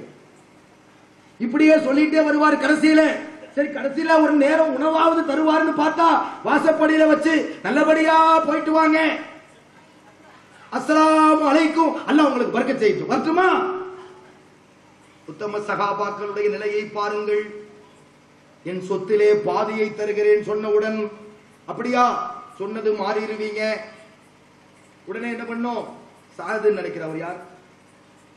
அந்த சகாபியினுடைய பேர் நினைவுக்கு வரல. உடனே அந்த சொத்துல பாதியை தர்றேன்னு சொன்ன சகாபிட்ட அப்துர் ரஹ்மான் இப்னு அவுஃப் ரலியல்லாஹு அன்ஹு அவர்கள் ஒரு 20,000 ரூபாய்க்கு அல்லது 20 ரூபாய்க்கு 100 ரூபாய்க்கு ஸ்டாம்ப் பேப்பர் வாங்கி வச்சு, நல்லபடியா சகாபி கையெழுத்து போடுங்க, அந்த சொத்துல பாதி தர்றேன்னு சொல்லி, அப்புறமேல உங்க வீட்டுக்கு போன உடனே மனம் மாறிடக் கூடாது, எனவே இந்த ஸ்டாம்ப் பேப்பர்ல கையெழுத்து போடுங்கன்னு சொன்னாரா? அவர் எப்படி இருக்கிறாரு? சொத்துல பாதியை தர்றேன், இந்த ஊர்லயே மிகப்பெரிய கோடீஸ்வரன் நான் தான் சொல்லி பாதியை தர்றேன்னு சொன்ன அந்த சஹாபிட்ட அப்துர் ரஹ்மான் இப்னு அவுஃப் ரலியல்லாஹு அன்ஹு அவர்கள் சொர்க்கத்துக்குரியவர் என்ன சொன்னார் தெரியுமா? என் அன்பு தோழரே, அல்லாஹ் உங்களுக்கு பரக்கத் செய்யட்டும், அல்லாஹ் உங்களுக்கு உங்கள் வாழ்க்கையில் அபிவிருத்தி செய்யட்டும், உங்க ஊர்ல உள்ள கடை வீதியை காட்டுங்கன்னு சொன்னார். எதற்குன்னு கேட்டார், நான் இந்த பால் கட்டி வியாபாரம் பண்ணி பொழைச்சுக்கிறேன், அந்த கடை வீதியிலே நான் வியாபாரம் செய்து பழைத்திருக்கிறேன், உங்களுக்குரிய சொத்தை நீங்களே வச்சுக்கங்க, பாரக்கல்லாஹ். என்னை யாராவது அப்படி கூட்டிட்டு போனா சிந்திச்சு பாருங்க, நீங்க எப்படிப்பட்ட சகோதரத்துவம். அல்லாஹ்விடத்திலே உள்ளதை தவிர அல்லாஹ் உங்களுக்கு தந்ததை போல எனக்கும் தருவான். அது தராவிட்டால் நாளை மறுமையிலே அல்லாஹ்வுடைய சொர்க்கத்திலே அது எனக்கு நீளமாக வழங்கப்படும், அது போதும் என்ற அந்த திருப்தி, அந்த உணர்வு அந்த மூமின்கள்ட்ட இருந்தது. இன்னைக்கு கடன் கொடுத்தா கூட திருப்பி தர மாட்டேங்கிறான், கைமாத்து கேட்கிறான். எப்படி ஒற்றுமையா இருப்பான்? சகோதரத்துவத்தை பத்தி நம்முடைய ஆலிம் சவுக்கத் அலி அவர்கள் கலாச்சார பள்ளியிலே பயான் பண்ணிருப்பாரு. ரொம்ப நேரம் கேட்டு ஏதாவது இந்த உம்மத்துக்கு நான் செய்யணுங்கிற எண்ணத்திற்கு யாராவது வந்திருப்பாங்க. பயான்ல அந்த நேரத்தை பயன்படுத்தி யாராவது போய் ஒரு 10,000 ரூபாய் கடன் கொடுங்க, நான் கொஞ்ச நாள்ல தந்துறேன்னு சொன்ன உடனே ஏற்கனவே சவுக்கத் அலி அஜித்து பேசின பயான்ல அவரு சரி நம்ம கொடுத்து ஆகணும், அல்லா நாளைக்கு மறுமையில கேட்பான், பரவாயில்லைன்னு 10,000 ரூபாய் கொடுத்திருப்பாரு. வாங்கிட்டு போனவரு 3 மாசம் திரும்பி பார்த்திருக்க மாட்டாரு. ஒரு நாள் இவருக்கு பண தேவை ஏற்படும். அவர் போய் கேட்பாரு, சகோதரா சகோதரா, கதவை தட்டுவார். 3 மாசம் ஆச்சு நீங்க பணம் வாங்கிட்டு போய், கொஞ்சம் தந்தீங்கன்னா நல்லா இருப்பீங்க. என்னது 3 மாசம்? எப்ப வாங்கின? அவரு சகோதரத்துவம் ஒற்றுமை எப்ப வாங்கின? அன்னைக்கு மாதிரி நான் பயான் முடிஞ்சு வெள்ளிக்கிழமை ஜும்மாவில் ஓ அப்பவா அதுவா மறந்தே போச்சு. சரி பார்க்கலாம். கைமாத்து வாங்கினவர் சொல்லக்கூடிய விஷயம் இங்கே மூமின்களுடைய நிலை, யாரை எண்ணி வாழ்ந்து கொண்டிருக்கிறார்கள், எந்த சொர்க்கத்துக்கு இவர்கள் போக போகிறார்கள், எந்த இறைவனிடத்திலே கணக்கை ஒப்படைக்க போகிறார்கள். சரி பரவாயில்லை, எப்ப தர்றீங்க? தர்றேன் பாய். சவுண்ட் அதிகமா போயிடுச்சு. யாருக்கு? வாங்கினவருக்கு சவுண்ட் அதிகம், கொடுத்தவர் அப்பாவியா வருவார். இவன் தந்தா தானே காசு. கடைசியில இவர் போவார். இன்னொரு 5-6 நாள் கழிந்து, சகோதரா என்ன ஏற்பாடு ஆயிருச்சா? ரொம்ப நம்மளை நீங்க அர்ஜென்ட் பண்றீங்க, இதெல்லாம் சரியில்லை, பார்த்து இருந்துக்குங்க, மிரட்டுற வாரி. கடைசியில் இன்னொரு 5-6 நாள் கழிஞ்சு மறுபடியும் போய் கேட்பாரு. போலீஸ் ஸ்டேஷன்ல போய் கம்ப்ளைண்ட் பண்ணுவார், இவர் ரொம்ப டிஸ்டர்ப் பண்ணிட்டு இருக்காரு, மிரட்டுறாரு. எவன் கொடுப்பான்? கைமாத்து கடன் எல்லாம் யாரு கொடுப்பா? சிந்திச்சு பாருங்க. அப்ப அந்த முஸ்லிமை நேசிப்பாரா? அந்த முஸ்லிமிட்ட ஒற்றுமை ஏற்படுமா? அந்த முஸ்லிமிட்ட சகோதரத்துவம் ஏற்படுமா? 4 பேர் இஸ்லாமிய காரியங்களை ஒரு இடத்துல பேசிட்டு இருப்பாங்க. ஒருத்தன் போலீஸ் இன்ஃபார்மர் ஆயிடுவான். இந்த முஸ்லிமிட்ட எப்படி ஒற்றுமையா இருக்கிறது? இந்த முஸ்லிமிட்ட எப்படி அவர் சகோதரத்துவமா இருக்கிறது? இந்த முஸ்லிமை எப்படி நம்புறது? சிந்திச்சு பாருங்க. ஒண்ணுமே கிடையாது. நம்மளது எல்லாமே வெளிப்படையான செயல்பாடு. ஆனால் அவன் போலீஸ்காரங்கள்ட்ட பேர் வாங்குறதுக்காக இன்ஃபார்மரா மாறிடுவான். உலக ஆசாபாசங்களுக்கு அடிபணிந்தவர்கள் என்ன ஆகும்? அப்போ நம்பிக்கை விசுவாசம் செய்து கொண்டவர்கள், இந்த மாதிரியான காரியங்கள்ல ஈடுபடக்கூடியவர்கள் எல்லோரும் முஸ்லிமாக ஒரு சமுதாயத்தில் வாழ்ந்துகிட்டு இருக்கோம். எத்தனையோ வீடுகள் கூரை வீடுகளாக ஒழுகின்ற வீடுகளாக இருக்கும். அந்த ஓட்டை மாத்துறதுக்கு அவங்கள்ட்ட பணம் இருக்காது. குடிசை வீடு ஒழுது கொண்டிருக்கும். பக்கத்துல ஒரு பெரிய பணக்கார முஸ்லீம் இந்த ஏழை முஸ்லீமை எண்ணி பார்க்க மாட்டான். 5 மாடி கட்டடங்கள் கட்டி இருப்பான். 2 லட்சம் ரூபாய் கொடுத்தா அவனுடைய குடிசை வீடு ஓடு வீடா மாறி ஒழுகாத வீட்டுல அவங்க உட்கார்ந்துட்டு இருப்பாங்க. 3 பிள்ளைய கல்யாணம் பண்ணி கொடுக்கறதுக்கு இருக்கும். இந்த பாவி எட்டி கூட பார்க்க மாட்டான். பார்த்தா கண்ணு போயிரும் நினைக்கிறேன். 5வது மாடியில் நின்று அவன் துப்புவது இங்க, அவன் கை கழுகிறது இங்க, அவன் வேடிக்கை பார்ப்பது இங்க. எங்க? இந்த ஏழையின் குடிசை வீட்டிலே. இவனும் முஸ்லிம், அவனும் முஸ்லிம். இதுக்கு பேர் முஸ்லிமா? அப்புறம் குடும்பத்தோட உள்ள குட்டி குருமாளு, கடமையானது கடமை இல்லாது எல்லாரும் சேர்ந்து சவுதி அரேபியாவுக்கு டூர் போவாங்க. அந்த டூருக்கு பேர் என்ன? ஹஜ். பள்ளிவாசல்ல தொழுக வர மாட்டான். நம்ம உம்மத்து, நம்ம ஒற்றுமை எனும் கயிற்றை பிடித்த சகோதரன் பள்ளிவாசலுக்கு தொழுகைக்கு அவனுக்கு சம்பந்தமே இல்ல. எப்பாவது வெள்ளிக்கிழமை டைம் பாஸ் ஆகணும்னா அப்படி ஜுமாவுல சவுக்கத் அலி அஜித்து என்ன சொல்றாங்கன்னு பாப்பான். அப்படி சாஞ்சு குளிச்சிட்டு வந்து அந்த இதுல சாஞ்சு அந்த தூண்ல சாஞ்சு உட்கார்றதுக்குள்ள நல்லா தூங்கி இருப்பாரு. அப்புறம் பயான் எல்லாம் முடிஞ்சு எல்லாரும் எந்திரிக்கிற சவுண்ட் கேட்ட உடனே தடபுடன் எந்திரிச்சு அல்லாஹு அக்பர். இப்படி தொழுகக்கூடியவரு என்ன பாய் தொழுக வர மாட்டேங்கிறீங்க? நான் என்ன பாவம் நின்று தொழுகிறதுக்கு? அவன் கேட்கிறான். என்ன பாய் தொழுக வரல? நம்ம சமுதாயத்தில் ஒற்றுமையினும் கயிறை பற்றி பிடிங்கன்னு சொன்னமே அவனுடைய நிலைமை, சகோதரத்துவமா இருங்கன்னு சொன்னமே அவனுடைய நிலைமை. 1000 பேர் வாழக்கூடிய ஒரு சமூகத்தில் அங்கம்மா இருக்கக்கூடிய அந்த தங்கத்தோட நிலைமை. நான் என்ன பாவம் செஞ்சேன்? அப்ப தொழுகிறது பாவம் செஞ்சவங்க தான் தொழுகணுமோ? அப்படி கேட்கிறான். சரி அப்படியெல்லாம் சொன்னவே பெருநாளைக்கு தொழுகிறவன் தொழுதுட்டே இருப்பான். பெருநாளைக்கு தொழுதுட்டே இருப்பான். அவ்வளவு நல்ல தொழுகையாளி. எல்லாம் முடிஞ்சு பக்ரீத்து பெருநாள் வர்றதுக்குள்ள ஒரு 10-15 நாளைக்கு முன்னாடி 2-3 ஆடுகளை வீட்டு முன்னாடி கட்டி போட்டிருப்பான். யாரு? பள்ளி வாசலுக்கு மழைக்கு கூட ஒதுங்காத அந்த முஸ்லிம். சிந்திச்சு பாருங்க. தொழுகிறவன் வீட்டுல எல்லாம் ஆடு மாடு இருக்காது. அவனுக்கெல்லாம் அந்த வாய்ப்பு கொடுக்கல. இவன் என்ன பண்றான்? அவனுடைய ஈமான காட்டுறான். இப்ராஹிமுடைய தியாகத்தை அப்படியே நினைச்சு இவர் கத்தி வச்சு நான் பாப்ப சில முற்றங்கள்ல பாவம். நான் அவனை பாட்ட சொல்லல, அவனை சொன்னேன். எனக்கு அவனும் அந்த ஆடு ஒரே மாதிரி தெரியறான். தப்பா இருந்தா திருத்துங்க. எனக்கு அவனும் பாவம், அந்த ஆடும் பாவம். ஆடு எப்படி? இவன் அறுப்பதை சந்தோஷப்பட வேண்டும். அந்த ஆடு அல்லாஹ் உன்னால் படைக்கப்பட்ட இந்த பூமியிலே இப்ராஹிம் நபியினுடைய தியாகத்தை நினைத்து அறுக்கிற இந்த மனிதனுடைய குர்பானி ஏற்றுக்கொள்வதற்காக இதோ என் கழுத்தை நான் ஒப்படைத்து விட்டேன் என்று இன்று சொல்லாமல் அந்த ஜீவன் நாளை மகசர மைதானத்திலே அல்லாஹ்விடத்திலே சொல்லுமானால் அது போதும் நாம் சொர்க்கம் செல்வதற்கு. ஆனால் இந்த பாவி தொழுகையோடு சம்பந்தம் இல்லை, ஜக்காத்தோடு சம்பந்தம் இல்லை, நோன்பு காலத்தில் தம் அடிச்சு நடந்த பாவி இவன் கட்டி போட்டிருக்கான் 3 ஆடு. எதுக்கு 3 ஆடு? குர்பானுக்கு 1 ஆடு போதுமே. பகட்டு அது மீசையெல்லாம் வச்சு அந்த ஆடு பெரிய கொம்பையெல்லாம் வச்சு யாருக்கு முன்னாடி நான் சோழ போனவன் இல்லை.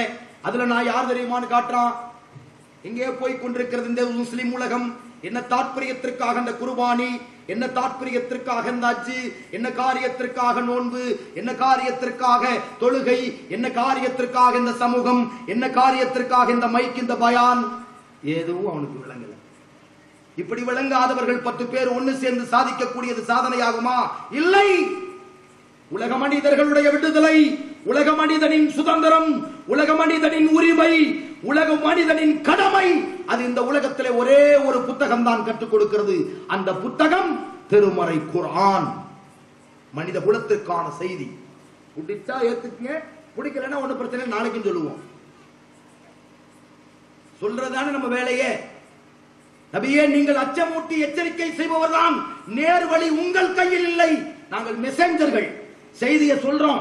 அல்லாஹ்வுடைய தூதருடைய செய்தியை, அல்லாஹ்வுடைய செய்தியை உங்கள்ட்ட எத்தி வைக்கிறோம். அந்த செய்தியை உங்கள்ட்ட வந்து சேர்க்கிறோம்.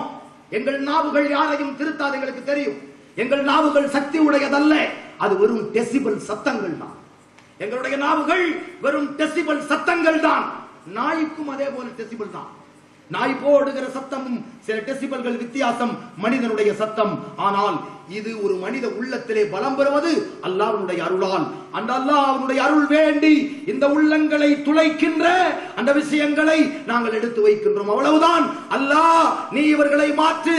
எங்களுடைய வார்த்தைகளால், எங்களுடைய காரியங்களால், எங்களுடைய சப்ஜெக்டுகளால் அவர்களுடைய உள்ளம் மாறாது.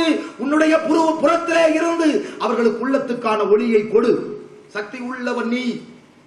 உன்னுடைய தாவா மிகப்பெரிய தாவா, உன்னுடைய உபதேசம் மிகப்பெரிய உபதேசம். நீ காட்டுகின்ற அத்தாட்சி, அதற்கு இந்த உலகத்திலே யாரும் சமம் இல்லை. இது வெறும் சத்தங்கள் தான். அதைத்தான் நாங்கள் கேட்கிறோம். உள்ளத்தின் மாற்றங்கள் எத்தனையோ பேரை நீங்க பார்த்துட்டு இருப்பீங்க. குடிகாரனா நடந்திருப்பான். ஒரு நாள் அவன் பள்ளிவாசலிலே உட்கார்ந்து கொண்டிருப்பான். பிறகு அவன் தொழுகையே விட மாட்டான். இது என்ன அற்புதம்! யாரு அவனுக்கு உபதேசம் பண்ணா? யாருமே சொல்லலைங்க. அவனுக்கா தோணுச்சு. சிந்திச்சு பாருங்க. இதுதான் வல்லமை, இதுதான் செய்தி. அந்த மனிதன் தன்னை மாத்திக்கிறான். அந்த மனிதன் கரெக்டா ஜக்காத்து கொடுக்கிறான். நான் கேட்கிறேன், திருமறை குர்ஆனிலே ஒற்றுமைக்கான பாதையை அல்லாஹ் சொல்லுகிறான். உள்ளங்கள் இணைவதற்கான ஒரு வழிமுறையை அல்லாஹ் சொல்லுகிறான். என்னது? அகிமுஸ் ஸலாத்த வாத்தியுஸ் ஸகாத். இந்த தாத்பரியத்தை பின்பற்றக்கூடியவர்கள் இஸ்லாமிய சமுதாயத்தில் எத்தனை பேர்? தொழுகுவான், நோன்பு வைப்பான், ஹஜ்ஜுக்கு போவான், எல்லாமே பண்ணுவான், விருந்து கொடுப்பான், கல்யாணத்துக்கு 5000 பேர்த்த கூப்பிட்டு சாப்பாடு போட்டு நான் யாருன்னு காட்டிடுவான். ஜக்காத்து கொடுக்கிறவன் உண்டா? இந்த கலாச்சார பள்ளியிலே வசதி உள்ளவர்களிடத்தில் இருந்து வாங்கி வசதியற்றவர்களுக்கு கொடுத்துக் கொண்டிருக்கிற இந்த இமாமுடைய சில விஷயங்களை நான் கேள்விப்பட்டேன். அல்லாஹ் ரப்பல் ஆலமீன் உங்களுடைய ஜக்காத்துக்களை ஒருங்கமையுங்கள். அது உங்களுடைய நல்ல காரியங்களுக்காக அவர்கள் செலவழிப்பதற்கு அவர்களுக்கு வாய்ப்பளியுங்கள். அதை வாங்கி கொடுக்கக்கூடிய இடத்துல அவங்க இருக்காங்க. சிந்திச்சு பாருங்க. எத்தனை பேர் பயன் பெற்றிருக்காங்க? பயன் பெற்றவர்கள் எங்க சொன்னாங்க. கலாச்சார பள்ளியினால் பயன் பெற்றவர்கள் என்னிடத்திலே சொன்னார்கள், எனக்கு ஜக்காத்தை பெற்றுக் கொடுத்தார். 1 லட்சம் ரூபாய் தந்தாங்க. எத்தனை 1000 ரூபாய் கொடுத்தாங்க. அல்லாஹு அக்பர். அகிமுஸ் ஸலாத்த வாத்தியுஸ் ஸகாத்த, வெறும் தொழுகையை நிலைநிறுத்துபவன் முஸ்லிம் அல்ல, அவன் ஜக்காத்தை கொடுக்க வேண்டும். தொழுகைக்கு அப்புறம் அடுத்த வரி ஜக்காத்தை தான் அல்லாஹ் சொன்னான். அல்லாஹ்வை வணங்கு, ஏழைக்கு கொடு. இங்க அல்லாஹ்வை வணங்குறது மட்டும்தான் இருக்கு, ஏழைக்கு கொடுக்கிறது யாரு? அப்போ பதுக்கி வச்சிடறான், குறைஞ்சா கொடுத்தா குறைஞ்சிரும். இவனுக்கு அல்லாஹ்வும் பதுக்கிடுவான் சொர்க்கத்தை.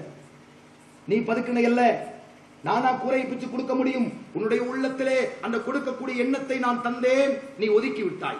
உன்னுடைய செல்வத்தை நான் தந்தேன், பிறக்கும் போது எண்ணத்தை கொண்டு நீ பிறந்தாய். இந்த மாட மாளிகை கூட கோபுரம் தங்கம் அத்தனையும் உருக்கி உன் கழுத்திலே வளையமாக போடப்படுவதை பயந்து கொள். அல்லாஹ்வுடைய சன்னிதானத்திலே வசதி உள்ளவன் கழுத்திலே ஒரு தங்கம் வளையம் உருக்கி ஒரு உலோகம் அவனுடைய கழுத்திலே தொங்கும், நெருப்பு வளையம் தொங்கும். அவனுடைய தங்கம், அவனுடைய வெள்ளி, அவனுடைய பணம், அவனுடைய மாட மாளிகை எல்லாத்தையும் உருக்கி அல்லாஹ் என்ன பண்ணுவான்?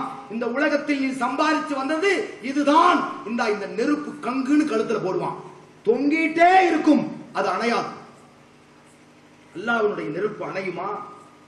இந்த பணக்காரன் பயப்படுறானா? ஏழைகளை பார்த்தால் நபிகள் நாயகம் ஸல்லல்லாஹு அலைஹி வஸல்லம் எல்லாவற்றையும் கொடுத்தார்கள். அது தீன், அது மார்க்கம், அது இஸ்லாம், அது திருமறையின் உபதேசம்.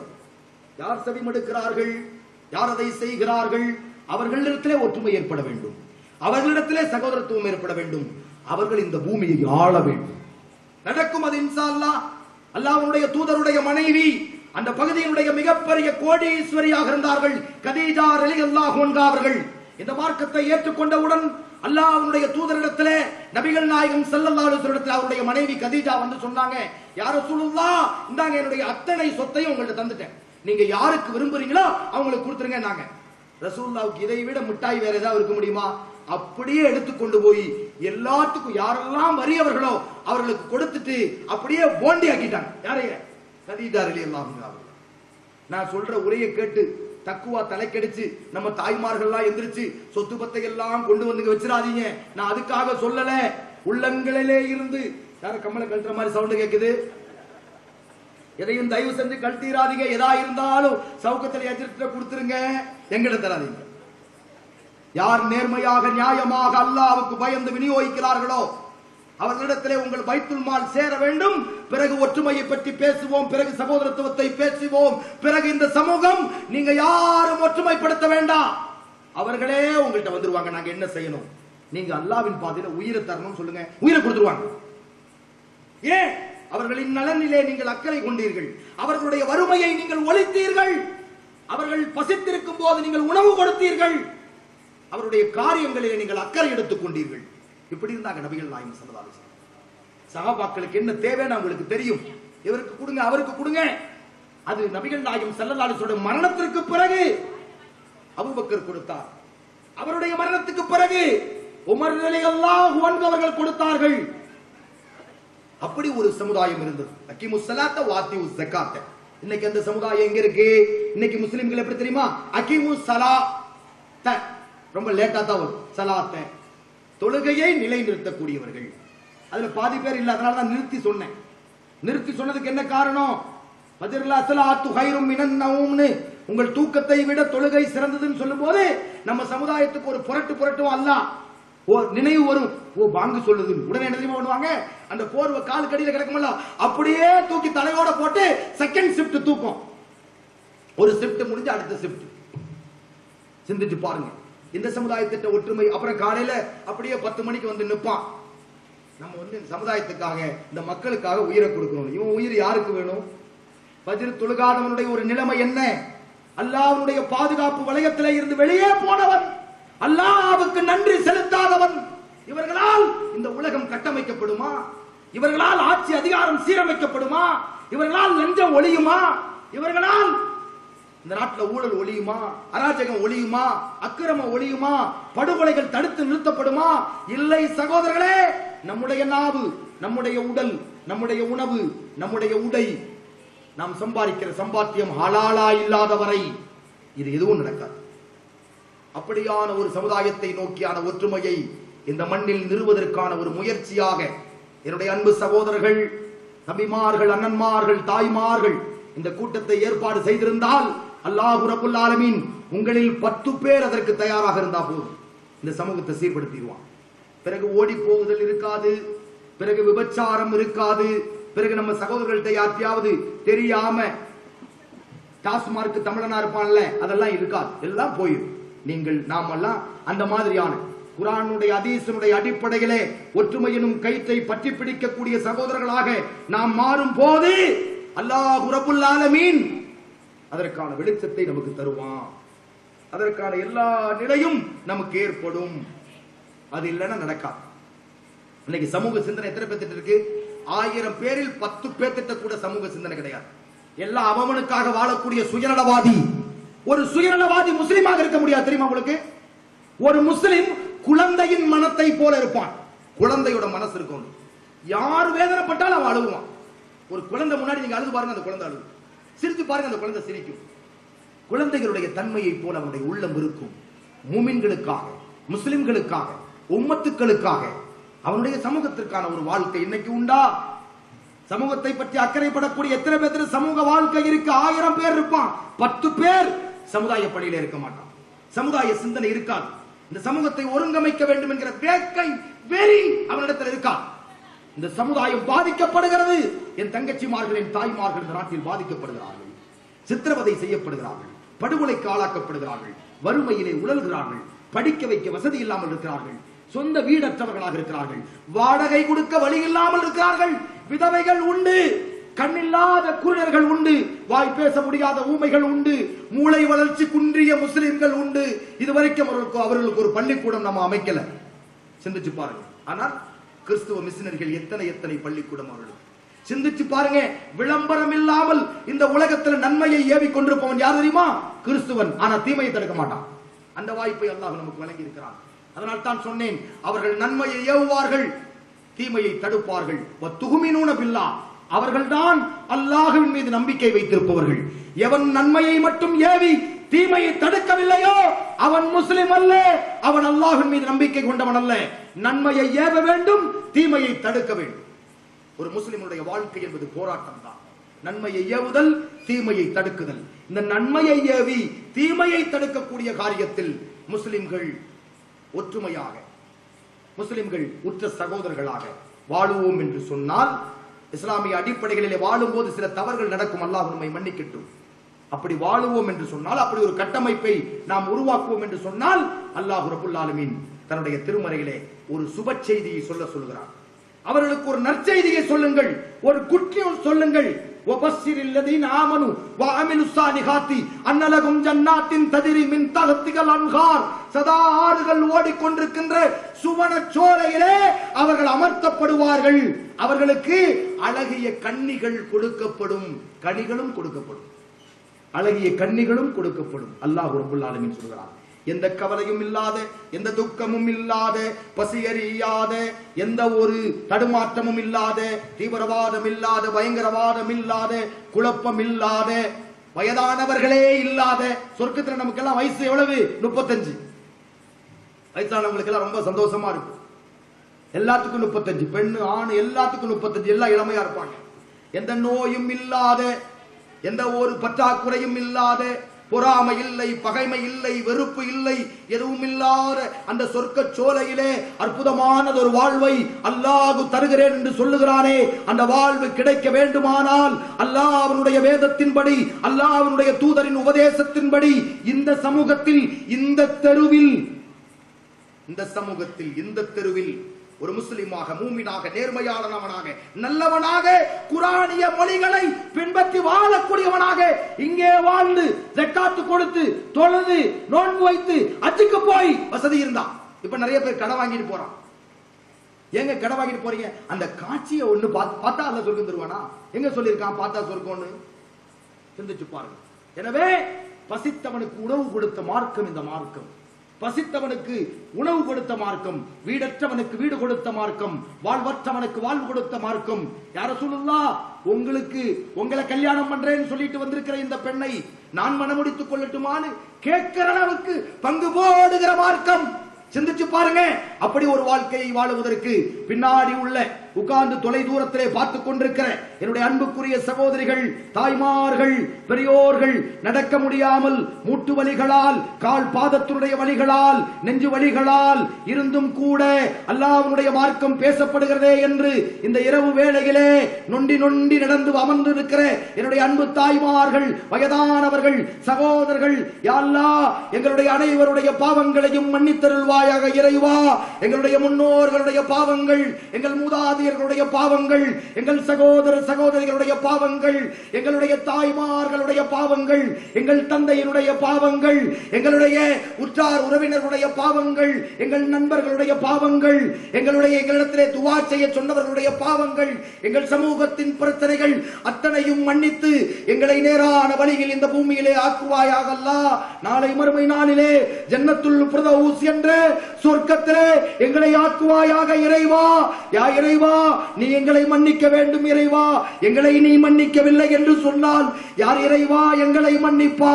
நீ மன்னிக்கவில்லை என்று சொன்னால் எங்களை மன்னிப்பவர் யாரும் இல்லை இறைவா. நோயால் ஆஸ்பத்திரியிலே, அதே போல பிரச்சனைகளிலே, வறுமையால், கடனால், பல்வேறு பிரச்சனைகளால் கணவனை இழந்து வாடுகின்ற நிலைமை, கண்ணில்லாமல் வாழுகின்ற நிலைமை, யா அல்லாஹ் உன்னிடத்திலே ஒப்படைத்து விட்டோம். இந்த ஆட்சியாளர்கள் எங்கள் மீது கருணை கொடுமையோடு நடந்து கொண்டிருக்கின்றார்கள். துளி கூட கருணையை காட்டுவதில்லை. நீதமாக நடக்காத ஆட்சியாளர்கள் எங்களை கொல்லுகிறார்கள், எங்களை தொந்தரவு செய்கிறார்கள், எங்களை அடக்குமுறை செய்கின்றார்கள். எங்கள் உரிமைகள் பறிக்கப்படுகின்றன, எங்கள் பள்ளிவாசல்கள் இடிக்கப்படுகின்றன, எங்கள் கண்ணியங்கள் சீர்குலைக்கப்படுகின்றன, எங்கள் பெண்கள் மீது கலங்கங்கள் சுமத்தப்படுகின்றன. எங்களை வறுமை கோட்டுக்கு கீழே ஆக்குகின்ற இந்த ஆட்சியாளர்களை யா அல்லாஹ் நீ பார்த்துக்கொள். அந்த ஆட்சி நல்ல ஆட்சியாக தருவதற்கு யா அல்லாஹ் எங்களுக்கு பேரொருள் புரி. உன்னுடைய அருளை, உன்னுடைய எல்லா விதமான வளத்தையும் எங்கள் மீது பொழிவாயாக. நாங்கள் செய்த பாவங்களை மன்னித்தருள்வாயாக அல்லாஹ். எங்களுடைய உரைகளிலே ஏதாவது தவறு ஏற்பட்டிருந்தால் மன்னித்து விடுவாயாக அல்லாஹ். நாளை மறுமை நாளிலே உன்னுடைய சன்னிதானத்திலே குற்றமற்றவர்களாக நிற்கக்கூடிய பாக்கியத்தை எங்களுக்கு தா. யா இறைவா, சிராத்தல் முஸ்தகிம் என்ற பாலத்தை கடக்கக்கூடிய அந்த நல்ல நிலையை எங்களுக்கு நீ ஏற்படுத்தி, எங்களை தூற்றியவர்கள், எங்களை காஃபிர் என்று சொன்னவர்கள், எங்களை முனாஃபிக் என்று சொன்னவர்களை மன்னிப்பாயாக இறைவா. எங்கள் சகோதரர்கள் எங்களை குறை பேசுகிறார்கள், பரவாயில்லை, அவர்களுக்கு நீ சொர்க்கம் கொடுப்பாயாக அல்லாஹ். அறியாமையிலே அறிந்தோ அவர்கள் பேசுவதை நீ மன்னித்து விடுவாயாக அல்லாஹ். அவர்களை நீ குற்றம் பிடித்து விடாதே. எங்கள் அனைவரையும் நீ மன்னித்து விடுவாயாக. எங்கள் வாழ்க்கையை செழுமைப்படுத்துவாயாக. உன்னுடைய குர்ஆனிய வழிகளிலே நடக்கக்கூடிய பாக்கியத்தை எங்களுக்கு தந்தருள்வாயாக. வாஹிர் தாவானா அனில் ஹம்துலில்லாஹி ரப்பில் ஆலமீன். அஸ்ஸலாமு அலைக்கும் வரஹ்மத்துல்லாஹி வபரகாத்துஹு.